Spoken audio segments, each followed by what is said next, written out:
ভালোবেসে প্রেমিক প্রেমিকার অবাক করার মতো বহু ঘটনা সংবাদের শিরোনাম হলেও প্রেমিকাকে পেতে প্রেমিকের বিমান ছিনতাইয়ের চেষ্টা এবং জীবনের মায়াত্যাগ করে এমন ঘটনা ঘটিয়েছিলেন চিত্রনায়িকা শামসুন্নাহার শিমলার স্বামী পলাশ আহমেদ।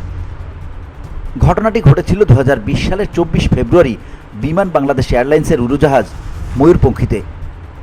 এদিন ঢাকা শাহজালাল আন্তর্জাতিক বিমানবন্দর থেকে বাংলাদেশ বিমান এয়ারলাইন্সের BG 147 উড্ডয়নের পর ম্যাডাম ফুলি খ্যাত নায়িকা শিমলার স্বামী বোমা সদৃশ বস্তু ও অস্ত্র দেখিয়ে বিমানটি ছিনতাইয়ের চেষ্টা করেন। উড়োজাহাজ ছিনতাই করতে গিয়ে কমান্ডো অভিযানে নিহত হন তিনি। এরপর পুলিশের তদন্তে জানা যায় 2018 সালের 3 মার্চ শিমলার সঙ্গে পলাশের বিয়ে হয়। পলাশ আগের বিয়ের খবর গোপন করায় ওই বছরের 6 নভেম্বর শিমলা তাকে ডিভোর্স দেন। ডিভোর্সের পরেই হতাশা থেকে বিমান ছিনতাইয়ের চেষ্টা করেন পলাশ। তবে সম্প্রতি এক সাক্ষাৎকারে সেই ঘটনা নিয়ে আবারও কথা বলতে দেখা গেল অভিনেত্রীকে। সেই ঘটনা নিয়ে কিছুটা আক্ষেপই শোনা যায় শিমলার কণ্ঠে।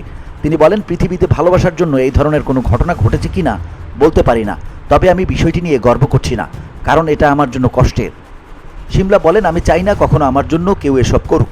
বেঁচে থাকতে আর কখনো এমন ঘটনার মুখোমুখি হতে চাই না। আমাকে ভালোবাসলে একটা ফুলই যথেষ্ট।